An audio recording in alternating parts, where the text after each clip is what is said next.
जावरिया में कदी के करीब दरिया जहलम के कटाव ने आबादी का रुख कर लिया। प्राइमरी स्कूल की चार दीवारी अपनी लपेट में ले ली। आबादी चंद मीटर के फासले पर रह गई है। मेद कदी के करीब दरिया जहलम के कटाव ने पहले ज़रई अराजी को निगल लिया और अब गांव के प्राइमरी स्कूल को अपनी जद में लेते हुए स्कूल की चार दीवारी को भी निगल कर खदशात पैदा कर दिए हैं कि अगर दरियाई कटाव को रोकथाम न की गई तो स्कूल की इमारत के साथ साथ मेद कदी का गाँव भी दरिया जहलम की लपेट में आ सकता है।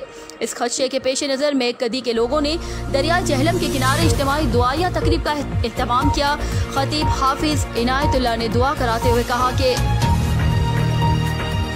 या अल्लाह साढ़े स्कूल की मस्जिद की हिफाजत फरमा। या अल्लाह साढ़े जमीन की हिफाजत। या अल्लाह जिस तरह सादा मेहरबानी तेरी हुई पहले काम मंजूर हुआ और इसी तरह या अल्लाह मेहरबानी फरमा और इसी तरह सादा बन मंजूर हो।